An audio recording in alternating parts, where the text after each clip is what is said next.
el asambleísta Clever Jiménez por Pachacuti junto a nosotros, y con él queremos analizar lo que ha sido las impugnaciones que ustedes presentaron en contra del doctor Galo Chiriboga. Los hechos están dados, no sirvió de nada este tema que ustedes habrían presentado. Buenos días. Buenos días, Luis, un saludo al país. Vea, Luis, no es que no sirvió de nada, yo pienso que... ¿Hay una designación? Todavía no. Está decidido hasta el día de ayer, nos han rechazado nuestra impugnación. Yo estoy esperando los resultados que me envíen el día de hoy de nuestra apelación al Consejo de Participación Ciudadana para luego emprender en nuevos caminos. O sea, no se terminan ahí las cosas. Ahora yo debo conocer lo que dice Diario El Universo de la ciudad de Guayaquil. Nuevo fiscal, negada la apelación contra Galo Chiriboga. El Consejo de Participación Ciudadana rechazó la apelación de Clever Jiménez y Fernando Villavicencio contra el mejor puntuado a fiscal Galo Chiriboga. Esta decisión la convierte en el virtual ganador del cargo. Este viernes podría darse ya su designación.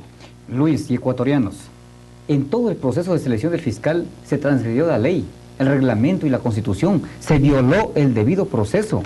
Por lo tanto, hicieron caso omiso de toda la impugnación. Documentos completamente justificados, una impugnación completamente justificada y probada. El doctor Galo Chiriboga carece de probidad para ser fiscal. Nosotros, en base a esa violación al debido proceso, vamos a iniciar acciones legales, una acción de protección ante un juez constitucional. Estoy solamente esperando que me den la notificación de la apelación que habíamos presentado al Consejo de Participación Ciudadana. Y luego, incluso estoy pensando seriamente en acciones políticas a través de un juicio político en la Asamblea Nacional a los 4 miembros del Consejo de Participación Ciudadana que actuaron de esta manera a favor de Galo Chiriboga Zambrano. Son 7, 4 entre ellos. Vea, 3 actuaron de manera correcta. ¿Cuáles son? Desconozco. Pachada, sí, pero son tres personas que conozco, 3 a 4 votos. O sea, 4 votos simplemente, sin analizar absolutamente nada, decidieron hacer caso a las órdenes del presidente Rafael Correa Delgado. Y no actuaron en base a lo que decían los documentos, a los justificativos que habíamos presentado. Es por demás público, Luis, se ha demostrado hasta la saciedad que el doctor Galo Chiriboga Zambrano está siendo investigado por la propia Fiscalía General del Estado. Por lo tanto, carece de probidad para ser fiscal. ¿Y qué veracidad tenían sus denuncias presentadas también? Es que no es que tienen veracidad mis denuncias, sino que tienen que investigar la Fiscalía. Las denuncias están presentadas en la Fiscalía y está siendo investigado el doctor Galo Chiriboga Zambrano junto a muchísimas autoridades más aquí del gobierno nacional por la propia Fiscalía General del Estado. La gran pregunta es, ecuatorianos y ecuatorianas, si es que el doctor Galo Chiriboga Zambrano finalmente se concluye el hecho que quiere el presidente de la República, de que sea el fiscal general del Estado ecuatoriano, ¿cómo es posible que él vaya a investigarse él mismo en las denuncias que están presentadas en la Fiscalía? Ahí está el caso de genocidio por el Campo Armadillo, ahí está la renovación de contratos petroleros, ahí está el caso Palo Azul, ahí está incluso la denuncia por utilización de documentos falsos que presentó en la propia comisión de selección de nuevo fiscal. O sea, el doctor Chiriboga carece de total probidad y sin embargo, por encima de cualquier cosa legal, por encima de cualquier decisión jurídica, parece que los hechos están dados. Parece que los hechos están dados. Sin embargo, tengo las últimas 2 instancias que voy a iniciar en los próximos, yo diría momentos o de pronto días, dependiendo de cuándo me entreguen la notificación de la apelación que habíamos entregado a este Consejo. ¿Acciones políticas, jurídicas? Más que todo jurídicas. Más que todo jurídicas. Estamos hablando de una acción de protección ante un juez constitucional. Yo creo que no puede ser posible, vea, un juez, un solo juez en el país. Pero ¿cómo entender aquello cuando sí mira cómo está la justicia hoy por hoy? Vamos a ver qué es lo que pasa. Vamos a demostrar una vez más qué es lo que pasa con la justicia en el país. Un juez con un mínimo de conocimientos, un juez con un mínimo de independencia, va a votar abajo este concurso mañoso de selección del fiscal. Usted pregunte a los ecuatorianos si están o no están de acuerdo con esta selección de fiscal. Es terrible lo que está pasando en el país, mi estimado Luis. No puede ser posible que tengamos secuestrada a la Asamblea Nacional en estos momentos y también pretendan secuestrar ya a la justicia en el Estado ecuatoriano. ¿Cómo está secuestrada la Asamblea? Mire, eso es público y evidente. Acá en la Asamblea Nacional los asambleístas de Alianza País lo que siempre han hecho es acatar órdenes del presidente de la República. O sea, no hay una independencia absoluta ni para legislar y menos para fiscalizar. Juicios políticos que jamás han pasado desde la comisión, incluso desde la comisión ni siquiera han llegado al pleno. Hay proyectos nuevos como en el tema de la fiscalización, que sea todo el pleno el que analice el tema. Ojalá, Ojalá, pero aún así, aquí es cuestión de votos, Luis. No es cuestión de ni siquiera revisar las leyes y los reglamentos y lo que dice la Constitución. Aquí es cuestión de simplemente alguien está dando la orden desde el Palacio de Carondelet y los asambleístas del país lo que hacen es cumplir esa orden. Ahora, están en un proceso de designación de nuevas autoridades, nuevas comisiones. ¿Cómo se están manejando al interior estas designaciones? Comenzando por el tema de un nuevo presidente para la Asamblea. Se habla de una reelección del arquitecto Cordero, se habla de nombres o se barajan nombres como César Rodríguez o de otros independientes o también como de mujeres participantes como la asambleísta Nieves. Mire, Luis y ecuatorianos, aquí en la Asamblea Nacional no hay para qué cegarnos ni cerrar los ojos. La realidad está a la vista. Sabemos de que Alianza País va a seguir manejando la Asamblea Nacional. Tiene una mayoría de 52 votos, más ciertos grupos móviles que hoy se llaman independientes, que posiblemente negocien con ellos y tendrán una mayoría. Las nuevas autoridades de la Asamblea Nacional seguirán siendo entre ellos que se peleen. Y vean quién es, o es César Rodríguez, o es el mismo Fernando Cordero, o es el Casinelli, o cualquier otro. ¿Y ustedes a quién le apuestan? A ninguno. ¿Y por qué candidato tenían? Vea, ¿O a quién respaldaban? No respaldamos a ninguno. Entonces no hay candidatos en la Asamblea. Sí hay candidatos. Ya, de hecho hay candidatos, pero en nuestro caso como asambleístas de Pachacuti no respaldamos a ningún asambleísta de ese país. Creemos de que debe ser más democrático y tienen que ceder el espacio para que vaya otra. ¿Qué nombres hubieran sido si no estaban de Alianza País? Vea, no hemos pensado en nombres. Entonces todavía no hay una posición clara. Es que, Luis, no hemos pensado en nombres porque no hay necesidad de pensar en nombres porque hay allá una decisión completamente firme y tomada en la Asamblea Nacional.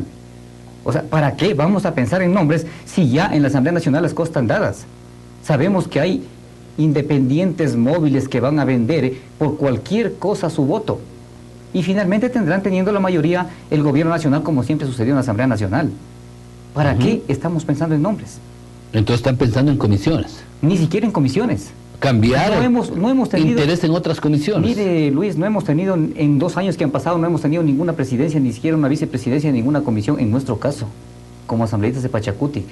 A menos, solamente en la única comisión de derechos colectivos, que apenas son 3 los integrantes que no han querido integrar más en esa comisión. O sea, no hemos tenido la ventaja nosotros como miembros de Pachacuti de estar en alguna comisión, ni siquiera integrando como vicepresidentes de las mismas. Por lo tanto, no nos preocupa. Y desde este espacio donde estamos acá, como soldados rasos, como asambleístas, estamos cumpliendo con lo que dice la Constitución y vamos a seguir cumpliendo hasta los últimos minutos que nos corresponde estar en esa función. ¿De qué sirve ese soldado raso si en la Asamblea no hacen nada y del otro lado tampoco le impiden hacer? Luis, nuestra función es cumplir, nuestra obligación es cumplir con lo que nos dice la propia Constitución. Más allá de lo que podamos hacer, no podamos hacer. Lo más triste y lamentable sería para el país de que nosotros, conociendo hechos lamentables como en el caso de la selección del nuevo fiscal o en otros casos de corrupción, no digamos absolutamente nada y nos convirtamos en cómplices y encubridores. Sumen no resta, y si no puede ante el enemigo, súmese al enemigo. Hay unas frases, ¿no? Vea, en nuestro caso no es así. Nosotros no creo que tenemos que sumarnos al enemigo, sino simplemente seguir diciendo la verdad y seguir actuando en base a lo que nos dicen nuestros principios, nuestros valores y sobre todo la Constitución y las leyes de la República. ¿Y qué temas quedan pendientes o con qué temas piensan trabajar después de esa vacancia legislativa que puede darse una vez tomadas las designaciones de autoridades? En mi caso yo voy a seguir fiscalizando con toda la fuerza, seguir informando al país lo que está pasando. Voy a seguir denunciando penalmente lo que está pasando en el país con respecto al caso Oxy. Tenemos muchísimos casos. ¿Qué pasa en el Oxy? El caso Oxy es un caso emblemático de corrupción en el país, que nace precisamente del caso de Palo Azul. Mire usted, Luis, en el caso de Palo Azul implicado el doctor Chiriboga, donde el país pierde más de 2.000 millones de dólares, trae cola. Gracias al caso de Palo Azul, la Oxy nos demanda en el CIADI y también nos va a ganar más de 2.000 millones de dólares en el CIADI. O sea, Luis, casos completamente terribles que han pasado en el país, implicado el doctor Chiriboga, investigado por la Fiscalía General del Estado, y hoy lo van a nombrar fiscal general del Estado. ¿Está de acuerdo usted con eso? Yo pues no, Luis. Y si tengo que hacer lo último y plantearme una acción de protección ante cualquier juez constitucional de la República, lo voy a hacer. Voy a pelear hasta las últimas consecuencias con tal de que este doctor, que carece de total probidad, no llegue a ser fiscal de los ecuatorianos y ecuatorianas. Se habla de diálogos al interior de la Asamblea. ¿Pueden darse estos diálogos que han venido retomando en el tema de la ley de comunicación, como que ha habido esa apertura, ese diálogo entre el sector de la oposición y Alianza País? ¿Puede manejarse ese diálogo de usted frente al otro sector del país para entablar ese juicio que tanto habla asambleísta? Vea, no solamente diálogos, siempre hemos estado nosotros pendientes y hemos dicho, dialoguemos, conversemos y hagamos leyes en beneficio del país. ¿Sabe cuál es el problema, Luis? Y en la ley de comunicación, ¿sabe cuál es el grave problema que tenemos? Es de que aún en la ley de comunicación no hay independencia para trabajar en la Asamblea Nacional. Aún se pretende, a cuento de regular la programación, controlar a los medios de comunicación, y a través de aquello lo que se pretende aquí en el país simplemente es callar la voz de protesta y seguir tapando los actos de corrupción, que nadie diga nada de lo que está pasando en el país. Quieren callar la libertad de expresión, Luis, ese es el punto, ese es el problema. ¿Por qué cree que no pueden llegar en consenso o acuerdos en esa comisión tan pequeña que son 11 integrantes? Menos vamos a llegar a acuerdos 124 asambleístas. En su provincia el tema minero. Completamente difícil. ¿Qué va a pasar de aquí a futuro? Difícil. ¿Cómo le miran ese futuro? Ni siquiera tan futuro, es completamente cercano. Usted sabe demasiado de que en los próximos días, en este mes, ya pretende el ministro Wilson Pastor firmar los más grandes contratos mineros en la región sur de la Amazonía, en la provincia de Morona, Santiago y Zamora Chinchipe. Entregar las reservas más grandes del país, ecuatorianos y ecuatorianos. No es posible de que el ministro Wilson Pastor y el presidente de la República ya digan de que existe en recursos minerales más de 250 mil millones de dólares. Y Wilson Pastor dice chistosamente ante el país de que 4 mil millones de dólares recibiría el Estado ecuatoriano en 10 años. ¿Eso qué refleja? Oiga, que se van a llevar todo el recurso de los ecuatorianos y ecuatorianas. ¿Cómo es posible que nosotros permitamos eso? El beneficio no será para Clever Jiménez, ni para Pachacuti, ni para la provincia de Zamora Chinchipe. El producto, el recurso natural que se encuentra en Zamora Chinchipe es de los 14 millones de ecuatorianos y ecuatorianas. Exijamos a ecuatorianos de que al menos negociemos con nuestros recursos de manera correcta para que quede lo que le corresponde al país, en base a lo que dice el artículo 408 de la Constitución. No permitamos que hagan lo que hicieron con el petróleo, con nuestras minas. No permitamos que se sigan... Pero en su provincia ya no hay, o sigue dándose, o continúa en ese registro de la minería artesanal, más bien una minería amplia, donde puede sacar los recursos. Han llegado a procesos de acuerdos, recordemos lo que pasó años atrás. Vea, Luis, es puro cuento de la minería artesanal y de la pequeña minería. Al gobierno lo que le interesa es desalojar, terminar con los pequeños mineros, con los mineros artesanales, y dejar el camino libre para esas áreas mineras, entregarles a las compañías transnacionales. Ese es el punto, entregarles a los nuevos inversionistas en el país, que son los chinos. Pero inversionistas ¿para quién? No para el país, para ellos, porque vendrán, invertirán, sacarán el recurso, se llevarán incluso a refinar en otro país, en Chile, en Canadá o posiblemente en la China. Y nosotros simplemente veremos volar el cobre, el oro, la plata y otros recursos naturales que ni siquiera han sido todavía dichos. ¿Qué están haciendo desde la Asamblea ahí para defender sus recursos? Ustedes que conocen la situación muy de cerca. El problema gravísimo que tenemos es la ley de minas, una ley nefasta que se hizo en el año 2009 por ese congresillo legislativo. Ese es el problema gravísimo. Yo he presentado un proyecto de reforma de la ley de minas, pero hasta el día de hoy se encuentra ese proyecto reformatorio de la ley de minas en la Comisión de la Biodiversidad. Ayer nos convocó la presidenta Rosana Alvarado para que ya votemos para primer debate este proyecto de minas. Resultó que ayer no hubo el quórum necesario para poder instalarnos en sesión. Espero que nos convoque para el día de mañana.